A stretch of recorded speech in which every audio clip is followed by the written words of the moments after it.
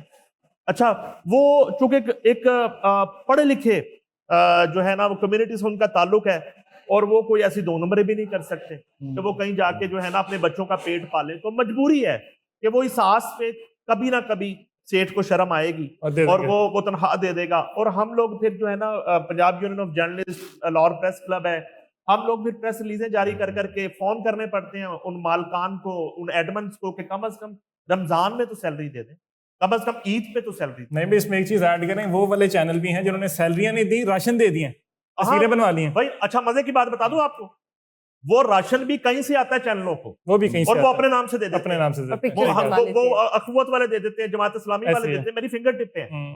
اچھا ایک بات ہوگی, اور ایک بات صرف میں کر کے پھر جواد صاحب سے آپ بات کریں. میں بڑی امپورٹنٹ گفتگو ان سے باتیں کرنی ہے. میں دیکھیں آپ سوال کر رہے تھے, اس سے پہلے اسکالر سے بھی کر رہے تھے, آپ نے جواد صاحب سے بھی کی جی. فرسٹ رمضان, پہلے رمضان کی اہمیت بھی وہی ہے, باقی 29 روزوں کی اہمیت بھی وہی ہے, اس مہینے کی اہمیت بھی وہی ہے, اور سال کے 11 مہینوں کی اہمیت بھی وہی ہے, صرف سمجھنے کی بات. لیکن ہم سالانہ مسلمان بن جاتے, ہم رمضان میں آ کے رمضان کی فضیلت کی بات کرتے ہیں, ہم انسانیت کی بات کرتے ہیں, اخلاقیات کی بات کرتے ہیں, ہم ریلیجن کی بات کرتے ہیں. نہیں, ایسا نہیں ہے. یہ تو اگر اسلام ہے, ہم مسلمان ہیں, تو وہ تو 12 مہینے ہیں جب تک ہم زندہ, تو وہ شیطان کو پھر 12 مہینے آپ جکڑ کے دکھائیں نا.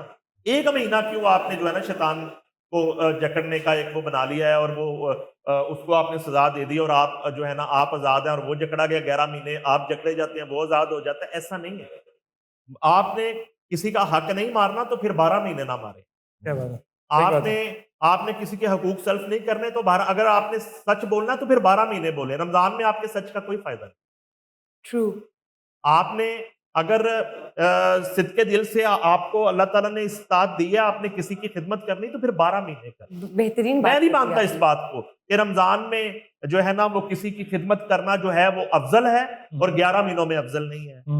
اب 11 مہینے آپ نے جھوٹ بول لینا, صرف رمضان میں آپ نے سچ پہ عمل پیرا رہنا ہے, تو آپ پکے سچے مسلمان ہیں. میں ان چیزوں کو نہیں مانتا. بالکل بہترین بات کی, زبردست. آپ کیا کہنا چاہیں گے؟ یہ بھی ہوتا ہے نا, ایکسکلوسیوٹی ہو جاتی ہے. لوگ کہتے ہیں کہ چلو یار اگر اس مہینے میں زیادہ نیکی کرنے کا فائدہ ہے, اور جو گناہ ہے وہ نہ کریں تو اس کا نقصان کم سے کم ہے, تو پھر اس کا مطلب ہے کہ وہ 11 مہینے آرام سے کرتے رہتے ہیں, اور اس مہینے آگے وہ سارے گناہ بخشوا لیتے ہیں. تو یہ کانسیپٹ ہے, یہ مائنڈ سیٹ کہہ سکتے ہیں. یہ مائنڈ سیٹ ہے اس طرح کا کہ جس میں نا مجھے لگتا ہے کہ مذہب جو ہے نا بڑی خوبصورت چیز ہے. یہ ہر انسان کا معاملہ ہے, خدا کے ساتھ جو تعلق ہے, اور ہر انسان کا یہ ذاتی معاملہ ہونا چاہیے. لیکن ہم نے نا مذہب کے بجائے مذہبیت جو ہے اس کو فروغ دیا ہے. مذہبیت یہ ہوتی ہے کہ آپ نے اپنے مذہب کو ہر جگہ وہاں پہ اس کی بات کرنی ہے جہاں پہ اس کی بنتی ہی نہیں ہے. آپ سائنس کی بات ہو رہی ہے, آپ اس کو لے آئیں گے. آپ سوشل سائنسز کی بات ہوگی, آپ اس کو ریلیونسی. آپ کو اس کو ایسے رکھنا چاہیے جیسے ہر انسان کا خدا کے ساتھ ایک رابطہ ہے. اور پھر ایک بات آپ کو اور بتاؤں گے, یہ تمام انسان اس قریش میں جو رہتے ہیں, ان میں 1.5 ارب مسلمان ہیں, باقی سارے جو ہیں وہ 8 ارب کے قریب جو ہیں وہ مسلمان نہیں ہیں, ان کا بھی تو خدا ہے نا, انہوں نے بھی اس سے رابطہ قائم کرنا ہوتا ہے. تو ہماری جو عبادات ہیں بیسیکلی اگر اچھا ہمیں انسان نہیں بنا سکتی نا, پھر تو فائدہ نہیں ان عبادات کا. بات تو شاید آؤٹ آف کانٹیکسٹ اس اعتبار سے ہے, مذہب کے اعتبار سے بنتی نہیں ہے, ٹرانسمیشن کے اعتبار سے, لیکن آپ کا بڑا اچھا پوائنٹ ہے. ایکسپلائٹیشن آف ریلیجن جو ہے وہ ایک ریالٹی ہے, بالکل مذہب کو ہم نے بیچا ہے بہت زیادہ یار, بہت زیادہ. اعتبار سے ہم نے, اگر ہم اس کو تاریخ کے اندر نہیں بھی دیکھے جائیں, 1648 کے اندر یورپ نے 30 ایئرز وار کے بعد سیپریٹ کیا تھا اسٹیٹ افیئرز سے ریلیجن کو. بالکل ہم لوگ آج کے دور حاضر کے اندر بیٹھتے, جیسے آپ نے 11 مہینے ہم نے چوری کرنی ہے, حرام کھانا ہے, حق مارنا ہے, تنخواہیں نہیں دینی, سب کچھ کرنا ہے, ہپوکریسی رکھنی ہے, لیکن نام جی Pakistan land of the pure, land of the hypocrites ہمیں نہ کہو. ہم مذہب کا استحصال کریں گے, استعمال نہیں کریں گے. اسماعیل میں تو سمجھتا ہوں اتنی اچھی آپ نے بات کیا, نوجوان آدمی ہیں اور آپ نے جو اتنا ایکسپیرینس لائف میں نہیں, اتنا ہم دونوں کا ہے یا اور لوگوں کا بھی ہوتا ہے, لیکن آپ نے بالکل مستند بات کی ہے. دیکھیں یہ جو separation of religion and church and state جو ہے, یا ریلیجن اینڈ اسٹیٹ ہے, میرا اپنا ہی خیال ہے کہ یہ آرڈر آف دا ڈے ہے. اگر آپ سے سمجھتے ہیں نا کہ دنیا میں پاکستان, اسرائیل, انڈیا, اس طرح کے جتنے بھی ممالک ہیں جو کہ ایون مڈل ایسٹ بھی ہے اور بھی ملک ہیں جہاں پہ ہم مذہب کو اس حد تک لوگوں پہ, اور وہ بھی اپنا آپ کی انٹرپریٹیشن جو ہے, آپ کی تو آپ کی اپنی ہے, کیونکہ سنیوں کی اپنی ہے, بریلویوں کی اپنی ہے, دیوبندیوں کی اپنی ہے, شیعوں کی اپنی ہے. ریلیٹو کہتے ہیں, ریلیٹو کانسیپٹ ہے سب. ہاں جی, اپنا اپنا جو کانسیپٹ ہے یا انٹرپریٹیشن ہے قرآن کی, حدیث کی, فقہ کی. بالکل. تو جب آپ اس کو ٹھونستے ہیں نا دوسرے کے اوپر, اور آپ اس کو پھر ریاست کی مذہب بنا لیتے ہیں, کور دیتے ہیں, ہاں, تو دیکھیں یہ ایسے ہو جاتا ہے کہ پھر ایک شیعہ ریاست بنتی ہے, ایک بریلوی ریاست بنتی ہے, ایک دیوبندی بنتی ہے. سیگریگیشن ہو جاتی ہے. وہ اس کو کہتے ہیں آپ سب مسلمان ہیں, لیکن ہوتی وہ ان کی کہتے ہیں کہ ریاست کا اگر مذہب ہوگا تو فرقہ بھی ہوگا. یونٹی بن, تو اس لیے مجھے لگتا ہے کہ ہمارے ملک میں نا اس پہ بات ہونی چاہیے بہت زیادہ, کہ لوگوں کو دیکھیں, خاص طور پہ اب یہ میرے سامنے قوالی ہو رہی تھی اسی ملک میں جہاں قوالی ہو رہی ہے, اتنا مجھے مزہ آ رہا تھا, اتنا انہوں نے خوبصورت کلام پڑھا ہے, رسول اللہ علیہ وسلم کے بارے میں بھی پڑھا ہے, اور مجھے بڑا مزہ آ رہا تھا, اور ان کی ایکسپرٹیز بھی بڑی اچھی تھی. لیکن اسی ملک میں لوگ کہیں گے جی یہ تو موسیقی حرام ہے. ہم ان چیزوں سے نکل نہیں پا رہے, صرف اس لیے تاکہ separation of religion and state جب تک نہیں نہ ہوگی, ایسے ہی چلتا رہے گا. اور دنیا کے سارے ترقی یافتہ ممالک سارے کے سارے, میں کہتا ہوں ٹرکی سمیت, حالانکہ ٹرکی ایک مسلم کنٹری ہے, میجورٹی مسلم لوگ رہتے ہیں, لیکن وہ سیکولر اسٹیٹ ہے. جتنے بھی ترقی یافتہ ممالک ہیں, چاہے وہ سوشلسٹ ہوں, چاہے کمیونسٹ ہوں, چاہے کیپٹلسٹ ہوں, سارے سیکولر ہیں. ابھی ایک چیز سمجھیے نا, سیکولر کا مطلب غلط لیا جاتا ہے, کہتے ہیں لا دینیت. غلط ہے نا, غلط, گاڈلیس نہیں ہے, secular does not mean being بالکل نہیں ہے گاڈلیس. اس کا مطلب. اسی سے جڑی ہوئی ایک بات نا, وہ جواز صاحب سے جواب اگر آ جائے تو زیادہ بہتر ہے. پی ٹی آئی جو ہے نا وہ دھرنے دے رہی تھی اور وہ احتجاج کر رہی تھی, سڑکوں پہ تھی, تو انہوں نے جو ہے نا وہ رمضان کے احترام میں احتجاج ختم کر دیا ہے. اگر تو وہ سیاست کے لیے, ملک کی خدمت کے لیے یہ احتجاج کر رہے تھے, پروٹیسٹ کر رہے تھے, اپنے رائٹس کے لیے کر رہے تھے, تو رمضان کہاں منع کرتا ہے رمضان میں کہ تو آپ رمضان میں سیاست نہ کریں, اپنا حق نہ مانگیں اور آپ خدمت نہ کریں. وہ احتجاج ختم کر دیا ملک بھر میں. کیونکہ ریلیجن کارڈ جو ہے نا وہ تو آپ کو یاد ہوگا, ویسے صرف یہ نہیں کرتے, سارے ہی کرتے ہیں, لیکن مجھے ان کے حوالے سے ایک بات یاد آ رہی ہے کہ وہ قاسم سوری نے جب کہا تھا کان میں کہ ٹرک کے اوپر وہ ریلیجن کارڈ یا کیا کہا تھا, اسلامی ٹچ. تو دیکھیں ہماری سوسائٹی اسی لیے تو یہاں پہ ٹچ چلتا ہے نا, سب کرتے ہیں, میں بالکل, لیکن ہم نہیں کرتے. اسماعیل برابری باڑی نہیں کرتی ہے, ہم تو بالکل یہ کام نہیں کرتے. میں آپ کو پتا ہے اس جگہ جو آیا ہوں نا, میں سب سے پہلے انسان ہوں, اس کے بعد میرا مذہب ہے, مسلمان ہوں. میں پاکستانی بھی ہوں, مسلمان بھی ہوں, میں سوشلسٹ بھی ہوں ویسے تو, لیکن میں انسان سب سے پہلے ہوں. اور انسان جب تک آپ کو بتائے نا کہ اس کا مذہب کیا ہے آ کے, یا اس کی قوم کیا ہے, یا اس کا صوبہ کیا ہے, یا اس کی نسل کیا ہے, آپ بتا ہی نہیں سکتے وہ کون ہے. اس کا مطلب وہ صرف انسان ہے.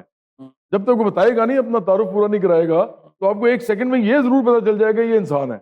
تو انسانیت سب سے پہلے ہے, سب سے پہلے, کوئی شک ہی نہیں ہے. اور اگر ہم اس جگہ بیٹھ کے انسانیت کا پرچار نہیں کر سکتے نا, تو پھر ہمارے مذہب کا بھی کوئی فائدہ نہیں ہے. انسانیت جب کہا گیا, ایدی صاحب نے کہہ دیا انسانیت سب سے بڑا مذہب ہے, ہم نے تو اس کو بھی کنٹروورشل بنا دیا کہ یہ کیا کافرانہ بات کرتے ہیں. حالانکہ وہ کچھ اور بات کر رہے تھے. پوائنٹ واز کہ اگلے کے حقوق نہ مارو, حق نہ مارو. Religion is the opium of the masses. مجھے وہ بات یاد آتی, بات بالکل ٹھیک پھر کرتے ہیں.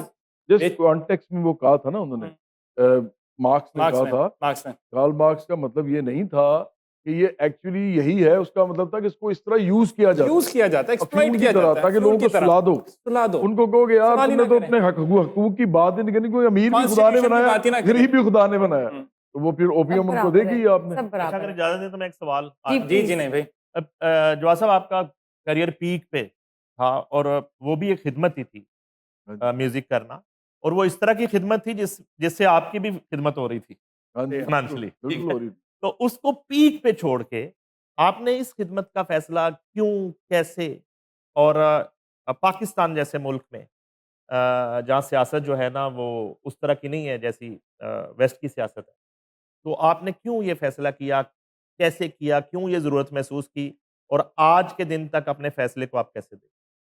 میں تو سمجھتا ہوں جو باقی زندگی رہے گی یہی کام کروں گا جو ابھی شروع کر دیا ہے، کیونکہ آپ کو تو پتہ ہے، آپ شاید میرے منہ سے کہلوانا چاہتے ہیں، میں تو شروع سے ایکچولی سیاست تو کرنا ہی چاہتا تھا، مجھے دیکھنا تھا کہ اس کی ٹائمنگ کیا بنے گی۔ ہوں۔ ابھی کچھ دن پہلے بلکہ آپ کے دوست ہیں طاہر امیر صاحب، انہوں نے مجھے کہا کہ مطلب میرے بھی دوست ہیں، آپ کے بھی ہیں، انہوں نے مجھے ایک میسج بھیجا کہ جی آپ لوگ آج کل جو کہہ رہے ہیں ان کو پتہ نہیں ہے کہ آپ شروع سے یہی بات کر رہے ہیں اور شروع سے یہی کام کرنا چاہ رہے تھے۔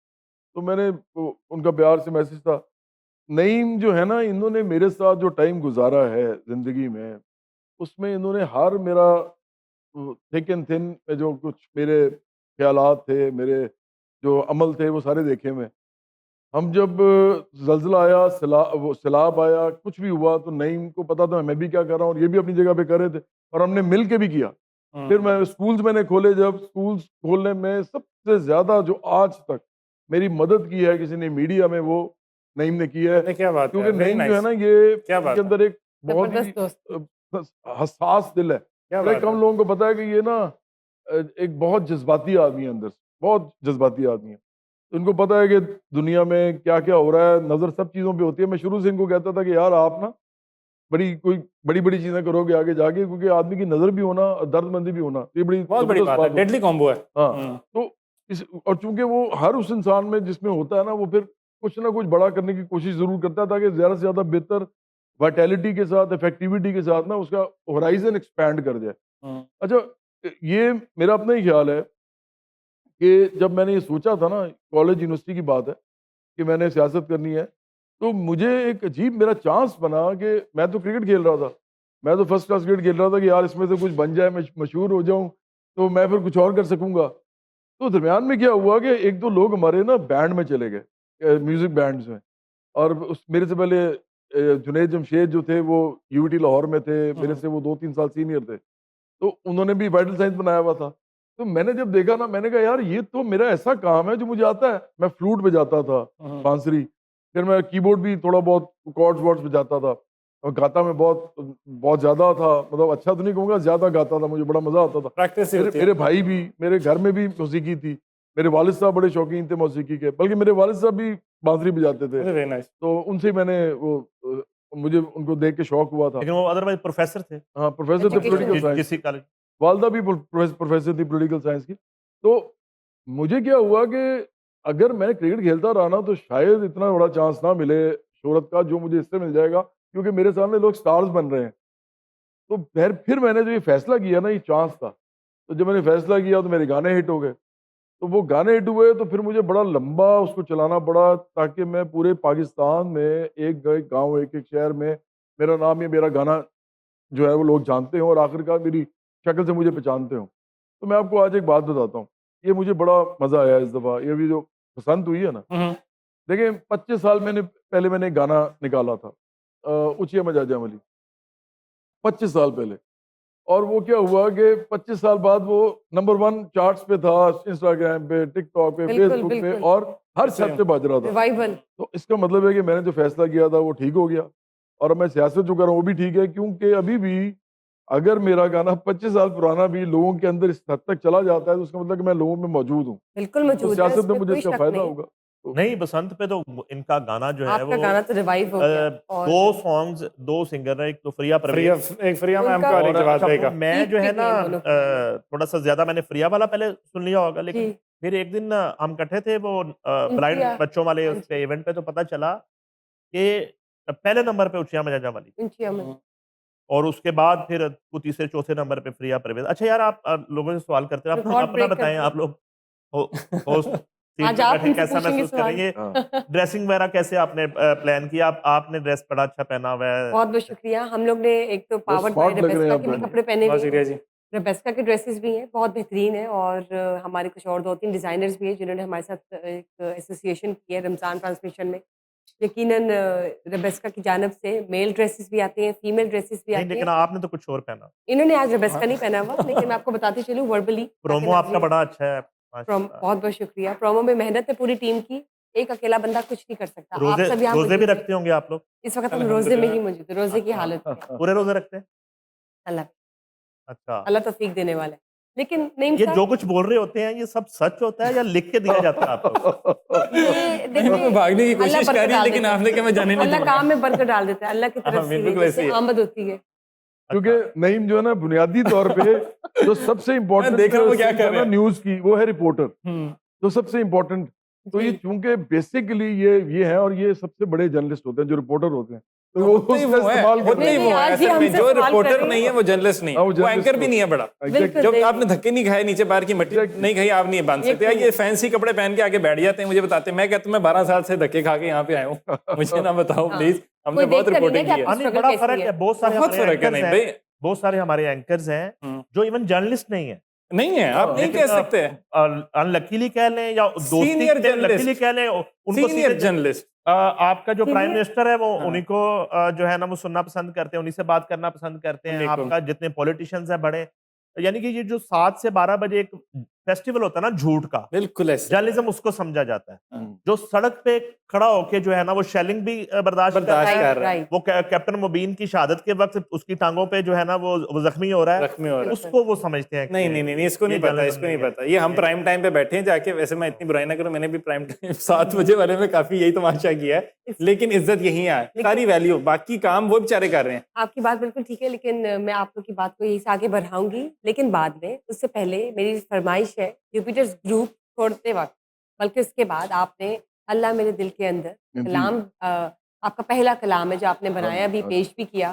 آج آپ سے ریکویسٹ ہے کہ پلیز دیکھیں سنا دیجیے. میں نا آپ کے ساتھ ہی مائک ہے.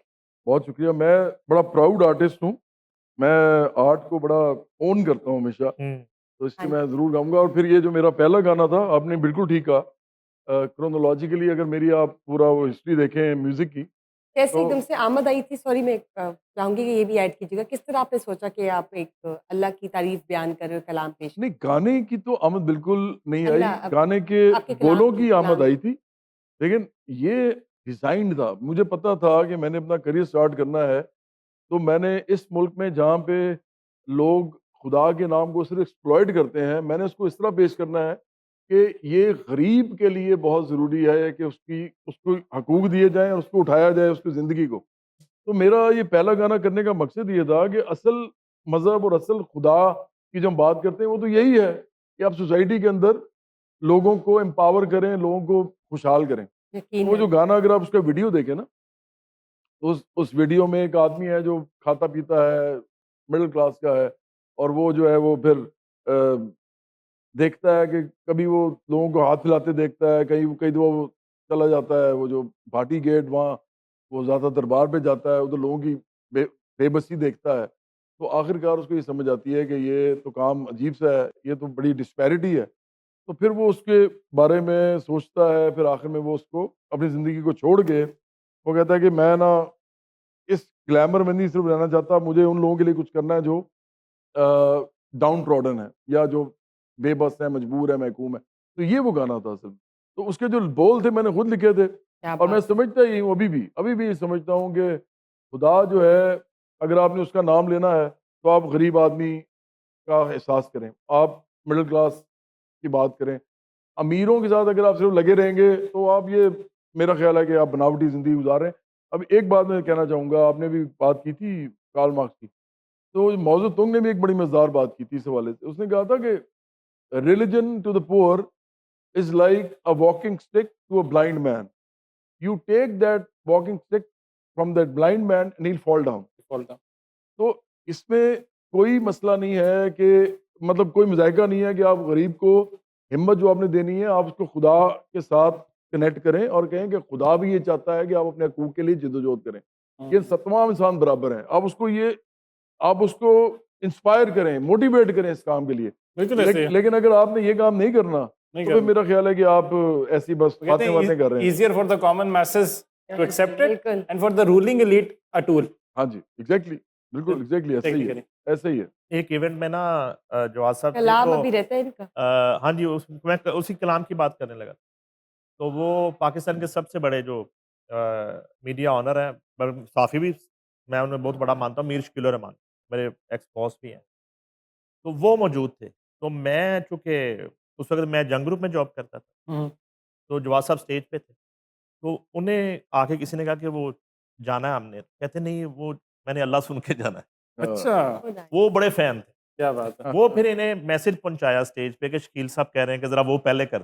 کیا بات ہے. انہوں نے پھر یہ پرفارم کیا تو پھر وہ نکلے. نعیم صاحب آپ سے بات کرتے ہیں رمضان المبارک.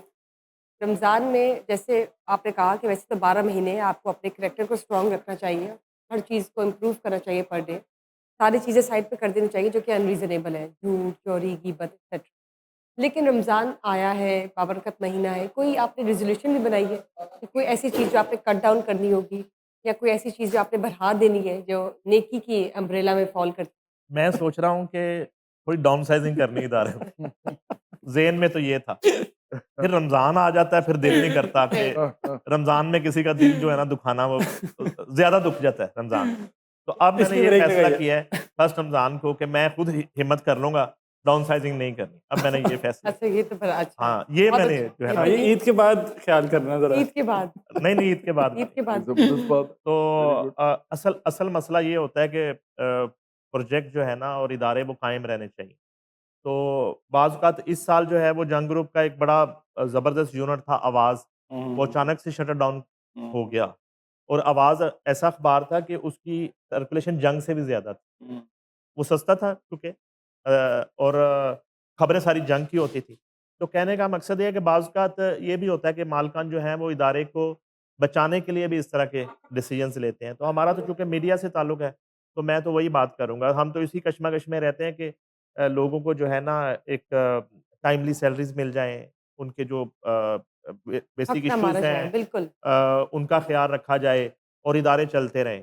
ادروائز جو ہے اس ملک میں پرنٹ میڈیا کے بعد اب سیٹلائٹ میڈیا جو ہے اس کا بھی وجود ایسے ہی ہے کہ جیسے ایک وہ ڈھانچہ ہی ہے, لانچا آخری سال چلتا. اب ڈیجیٹل میڈیا 2-3 سال بعد ہم کو ٹرانسمیشن کر رہے ہوں گے تو اس میں ڈیجیٹل کی بھی کوئی نئی شکل. ڈیجیٹل تو آپ دیکھیں نا اب چھا گیا.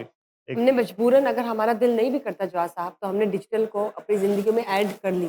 اڈیپٹیشن ہے یہ, دس از کالڈ اڈیپٹیشن, کہ آپ نے نئے وقت میں جو نئی چیزیں آ رہی ہیں اس کو اڈیپٹ کرنا ہے. اس میں ایک چیز اور بھی ہے نا, ہم کہتے ہیں کہ میڈیا مالکان جو ہیں, بڑے چینلز ہیں, مین اسٹریم میڈیا جو ہے, اب وہ بزنس ٹائکونز ہیں. 5-7 میرے نام میں اس میں بیٹھے بیٹھے نام آ رہے ہیں. ریئل اسٹیٹ اونرز جو ہیں وہ جب چینل کے مالکان جب جاتے ہیں بنتے ہیں, ایگزامپل ہے آپ یہاں کے سی ای او آ رہے ہیں, ان کے آپ کی جرنی ہے ساری یہاں کی. ایک آپ میڈیا کا چینل بنائیں گے مجھے اچھا لگے گا.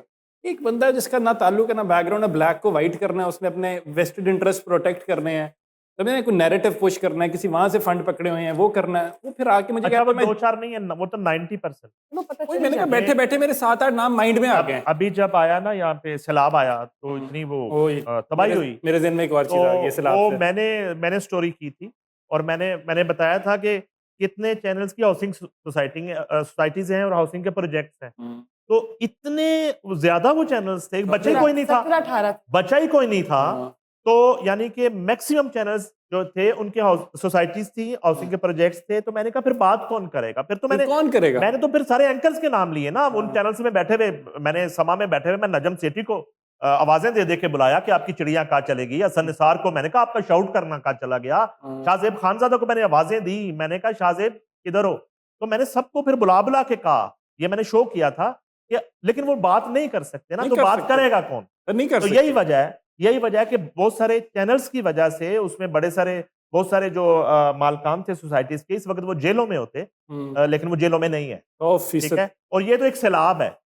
ادروائز بھی موسٹلی میڈیا آنرز جو ہیں وہ جیلوں میں ہوتے اگر ان کے یہ چینلز نہ ہوتے. ایسے ہی ہے، ایسے ہی ہے، ایسے ہی سعید ہے۔ صاحب اس کے ساتھ ساتھ میں چاہوں کہ آپ RNN TV کی کچھ نئی 2 پروگرامس کہہ دیں یا 2 نئی یونٹس کہہ دیں یا 2 نئے چینلز کہہ دیں RNN TV کے جو کہ لانچ ہونے جا رہے ہیں اور ہو چکے ہیں اور ہم ان کو ڈسکلوز کرنا چاہتے ہیں، ان کی اناؤنسمنٹ کرنا چاہتے ہیں. یہ ناظرین کے لیے سرپرائز بھی ہے. ایک تو ہماری پہلی سالگرہ، دوسری سالگرہ چل رہی ہے فرسٹ، اور دوسری ٹرانسمیشن چل رہی ہے، پوری دنیا دیکھ رہی ہے. 22 ملکوں میں اس وقت یہ لائیو ٹرانسمیشن پاورڈ بائی ریبس کا لائیو ہے، جاری ہے، لوگ دیکھ سکتے ہیں ہمیں. یہ بتائیے RNN TV religion, RNN TV tourism کے حوالے یہ بالکل یہ ایک آئیڈیا آیا تھا ابھی رمضان سے پہلے، اور ٹورزم کا جو آئیڈیا ہے وہ تو میں جو ہے نا میں نے ڈسکور پاکستان سے لیا. اچھا۔ نائس. ڈسکور پاکستان جتنا ٹورزم کے حوالے سے یقیناً. وہ جتنا اچھا کام کر رہا ہے اور جس طرح وہ پاکستان کو دکھا رہا ہے، بڑا وہ خوبصورت ڈاکٹر ہے۔ کیسر بڑا زبردست کام کر رہے ہیں. بہت حالانکہ اچھا۔ جو ان کا آئیڈیا تھا نا وہ تھوڑا سا ٹائمنگ کا کرتا ہے market. ایشو ہوا ان کے ساتھ، کیونکہ میں شروع سے ان کو دیکھ رہا تھا وہ کیا کرنا چاہ رہے تھے. لیکن کر گئے۔ ایگزیکٹلی. ہوں۔ تو وہ تھوڑا سا اس طرح سے کر نہیں پائے اس کو لانچ، لیکن بڑی خوشی ہوتی ہے میں دیکھ کے ان کو دیکھ کے. مجھے یہ ایک آئیڈیا آیا، ٹیم نے کہا ایک تو ہم RNN ٹورزم جو ہے وہ لانچ کیا ہے ہم نے آج ہی. اس کے بعد ریلیجن انٹرٹینمنٹ ہم وہ پہلے بھی کر آج کے چکے دن تھے، ہونے جا رہا ہے. اور ہمارا جو ہے نیوز چل رہا ہے، اسپورٹس پہ اس وقت ہماری ورلڈ کپ ٹرانسمیشن چل رہی ہے. بالکل. پیرل جب ہم یہ ٹرانسمیشن کر رہے ہیں ادھر لائیو ہماری ورلڈ کپ ٹرانسمیشن چل رہی ہے. ایک دیکھیں جو تھوڑا بہت اس فیلڈ سے ہم نے لرن کیا، سیکھا، اور ایک اتنی اچھی ٹیم مل گئی. عتیق شاہ کا میں ذکر کرا تھا، نعیم الحسن ہے، اور سوشل میڈیا ٹیم، فیصل اور سارے لوگ. تو پھر میں نے کہا کہ اس سے استفادہ بھی کیا جائے، اس کو جو ہے نا تھوڑا ایکسپینڈ کیا جائے. تو ہم نے ایک چینل سے شروع کیا تھا، آج ہم 5 چینلز جو ہیں زبردست. وہ ماشاءاللہ. کر رہے ہیں. کیا بات. اب جو ہے اوورسیز سے پہلے ہی دن 22 اسٹیشن جو تھے لیڈ سے برمنگم، لنڈن اور مڈل ایسٹ تک، وہ لسٹ ہمارے پاس آ گئی تھی. اور یہ وہ لسٹ تھی جو میں نے 48 اسٹیشن پہ سما کے لیے بنائی تھی. اظہر جاوید اس کو لندن میں ہیڈ کر رہے تھے. یہ وہی سارے 48 لوگ تھے. جب سما نے آپریشن بند کیے مجھے پھر ان کی کالز آنا شروع ہوئی، تو میں نے 22 لوگوں کو پھر انگیج کیا. تو جب اگلی ہم ٹرانسمیشن کریں گے تو میرے خیال 22 سے وہ 40 ہو چکے ہوں گے. کیونکہ جس پلیٹ فارم پہ اس وقت ہم بیٹھے ہیں اور جواز صاحب بیٹھے ہیں، اس کی کوئی ریچ نہیں ہے، کوئی باؤنڈری نہیں ہے. آج ہمیں آسٹریلیا میں بھی دیکھا جا رہا ہے، نیو یارک میں بھی دیکھا جا رہا ہے، ٹورنٹو میں بھی دیکھا جا رہا ہے، پوری دنیا میں دیکھا جا رہا ہے. نہ ہمیں وہاں پہ کوئی سیٹلائٹ لینڈنگ رائٹس خریدنے پڑ رہے ہیں، نہ ہمیں کسی فی الحال پالیسی کا ایشو ہے. یہاں پہ ایک چیز میں ضرور کہوں گا، اس پہ تو خیر جواز صاحب کو بھی میں چاہوں گا وہ بات کریں، کہ آج تک اس پہ کوئی اتھارٹی نہیں بنی ہے. یہی وجہ ہے کہ آپ سائبر کرائم جائیں وہاں لائنیں لگی ہوئی ہیں، بچوں کو انہیں پتہ ہی نہیں ہے، کسی پالیسی کا ہی نہیں پتا، کوئی پالیسی نہیں ہے، کوئی یعنی کہ پیمرا ٹائپ اتھارٹی نہیں ہے. تو ہم یہ بھی نہیں چاہتے کہ باوجود اس کے کہ ہم اس میڈیم پہ بیٹھے ہیں، مادر پیدر آزادی بھی نہیں ہونی چاہیے. آپ کسی کی کریکٹر اسیسینیشن بھی نہ کریں، آپ کسی کے جو ہے نا بے جا آپ کپڑے بھی نہ اتاریں، آپ کسی پہ جھوٹی الزام تراشی بھی نہ کریں. اس حوالے سے فواد چودھری کی مجھے ایک بات جو ہے نا، 2 باتیں انہوں نے کی تھی. ایک تو انہوں نے یہ جو تھا نا چاند دیکھنے کا نظام، اس کو ایک انہوں نے کہا تھا کہ کیلنڈر بنا دیتے ہیں آج جدید دور میں. یہ مجھے فواد چودھری کی بات بہت اچھی لگی تھی. دوسری بات انہوں نے ایک دن کھڑے ہو کے بڑے جذباتی انداز میں کہا کہ اپنے بچوں کو میس کام نہ کروائیں اس ملک میں.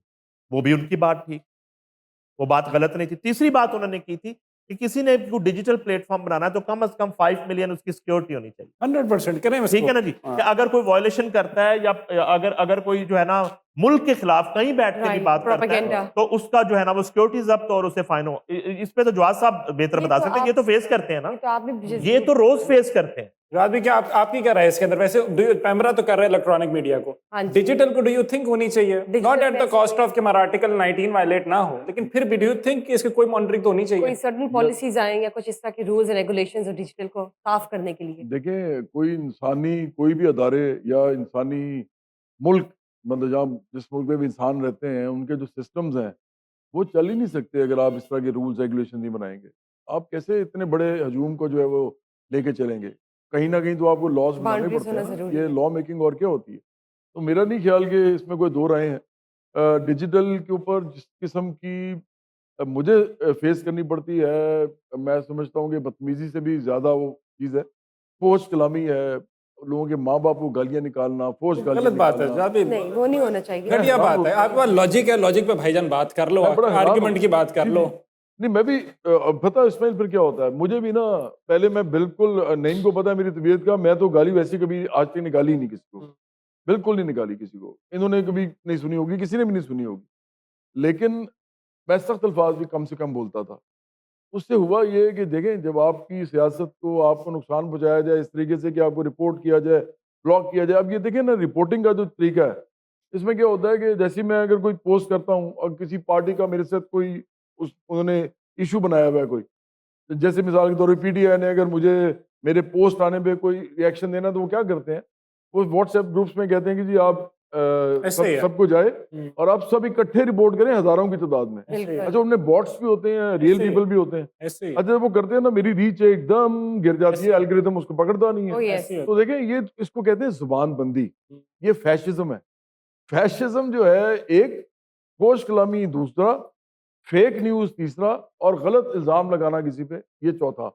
میرا خیال ہے اس پہ قانون سازی ہونی چاہیے. بالکل ہونی چاہیے. آپ کی بات اچھا یہ پچھلے رمضان اور اس رمضان کے دوران درمیان ایک واقعہ ہوا نا جواز صاحب کے حوالے سے, وہ میں چونکہ اس کا عینی شاہد ہوں تو وہ جڑا ہوا ہے اسی ایک ڈیجیٹل میڈیا کی جو ہے نا وہ فوج کلامی کے ساتھ. وہ کیسے, وہ یہ ہوتا ہے کہ ایک جو ہے نا وابڈا کے کچھ لوگ آتے ہیں اور وہ ان کی ایک پراپرٹی پہ, اور وہاں پہ آ کے جو ہے نا وہ میٹر اتار کے لے کے جا رہے ہوتے ہیں. تو یہ پہنچتے ہیں تو یہ کہتے ہیں کہ آپ کیوں لے کے جا رہے ہیں, وہ گرین میٹر ہے. اچھا مختصر یہ ہے کہ وہ چھین لیتے ہیں میٹر, کیونکہ اگر وہ لے جاتے ہیں میٹر, جو بعد میں مجھے بھی سمجھ آیا ایک دن بعد, اگر وہ لے جاتے ہیں تو وہ اس میں وہ جو جنہوں نے بھی بھیجا وہ پیچھے ایک سازش تھی. یہ ہمیں لیسکو حکام نے کہا جب ایک دن ہم لیسکو کی یہ کمیٹی بنی بڑے بڑے آفیسران کی, میں بھی وہاں موجود تھا, اور انہوں نے یہ بات لکھ کے دی, ریٹن بھی دی, اور پہلے دن بھی انہوں نے یہ کہہ دیا کہ اس کے پیچھے کسی کی شرارت ہے.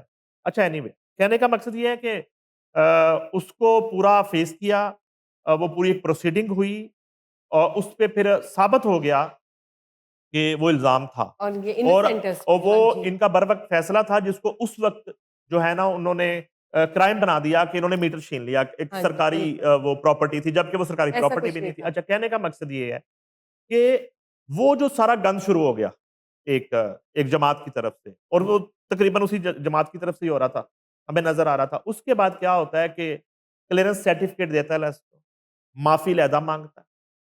اس کے بعد جو ہے ان کے پاس ایک جو رائٹ ہوتا ہے کہ اب یہ ان کے خلاف کیس کر سکتے ہیں, اس میں بھی وہ معافی تلافی کرتے ہیں. یہ کہتے ہیں جی یہ ایک پاکستان کا ادارہ ہے, میں اس کے خلاف کارروائی نہیں کرتا, ان لوگوں نے معافی مانگ لیا. یہ ایک پریس کانفرنس کرتے ہیں پریس کلب, جس کو جیو جیسا چینل جو ہے وہ ہیڈ لائن میں چلاتا ہے, 9 بجے کے بلیٹن میں جو ہے نا اس کا وہ پیکج چلتا ہے.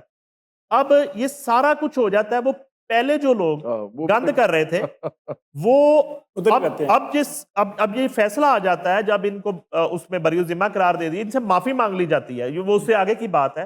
وہ لیٹر جو ہے نا یہ چل جاتے ہیں پورے میڈیا پہ.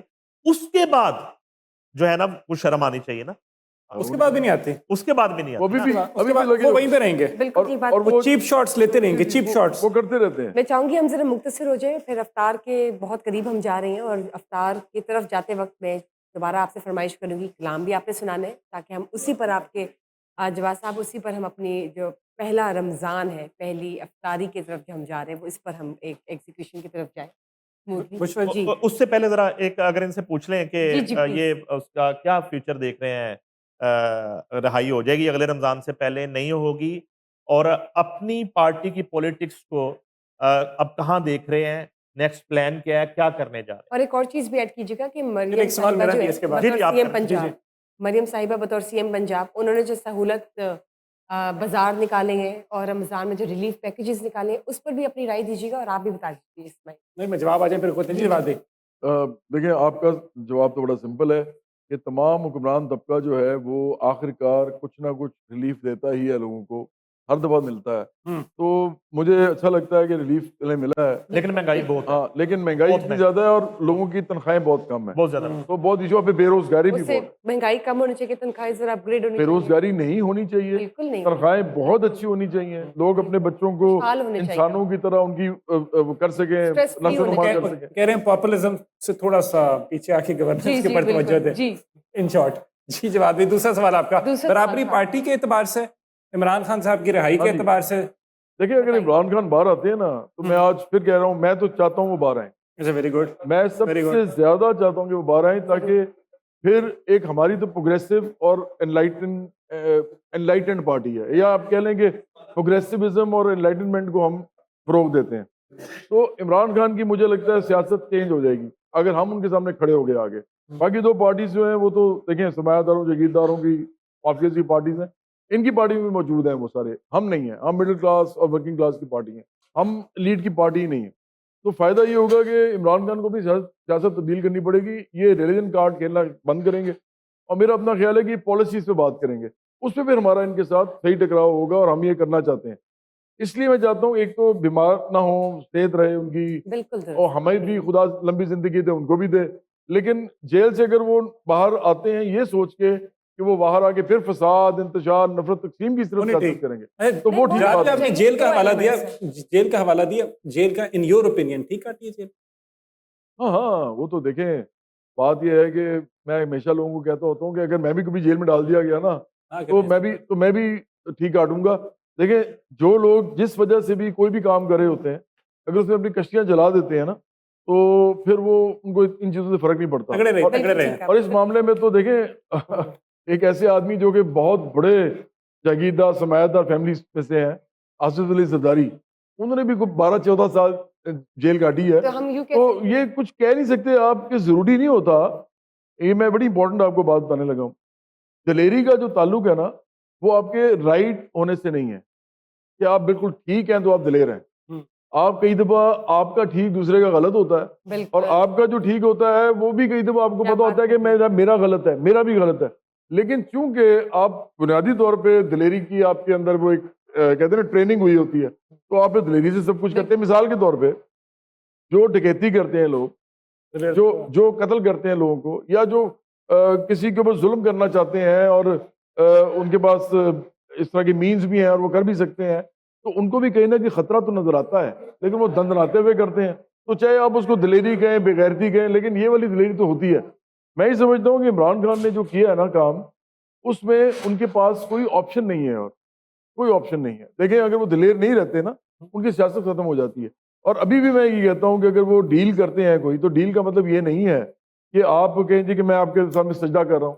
آپ صرف یہ کہیں کہ جو ملک کے خلاف اگر لوگ استعمال ہو رہے ہیں, اب تو باہر سے صاف پتہ لگ رہا ہے یار, اب تو ارد گرد کے ممالک سے بھی فنڈنگ ہو رہی ہے اور لوگ جو ہیں پاکستان کے خلاف بیانیاں بنا رہے ہیں. تو عمران خان کو یہ کم از کم پتہ ہونا چاہیے کہ یہ کام نہیں ہونا چاہیے, چاہے ان کی پارٹی میں کچھ لوگ کر رہے ہوں چاہے نہ کر رہے ہوں. اور ان کا بھی جو بیانیہ ایک بن گیا تھا نا, جس میں ہم کہتے ہیں کہ آپ یہ کہنا شروع کر دیں کہ جی عمران خان نہیں تو پاکستان نہیں, شدانہ گزار نے کہا تھا, یہ بہت غلط بات, یہ چیزیں نہیں ہونی چاہیے. یہ ایک ان اینڈنگ کنورسیشن ہے جو کہ چلتی رہے گی. کوئی بات نہیں, ابھی بہت سی باتیں ہیں جو ابھی رہتی ہے, اور ہم نے obviously آپ آ جائیں اور آپ نے کل بھی آنا ہے, پرسوں بھی آنا ہے. یہ سلسلہ چل ہے اور چلتا رہے گا, کیونکہ رمضان میں ہم 30 دن اپنے ناظرین کے ساتھ ان کے روبرو ہوں گے لائیو ٹرانسمیشن میں, وچ از پاورڈ بائی ریویسکا, اور آپ سے پھر گفتگو ہوگی. ابھی تو بہت سی پولیٹیکل اور نان پولیٹیکل ڈیبیٹس ہیں جو کہ ان اینڈنگ کنورسیشنز ہیں, پر میں چاہوں گی کہ ہم آج کی افطاری تک پہنچے, لیکن اس سے پہلے آپ کا کلام پیش کریں. بہت بہت شکریہ, تھینک یو مسٹر نعیم, آپ نے اپنا قیمتی وقت نکالا, اور آپ کو بہت بہت مبارکباد.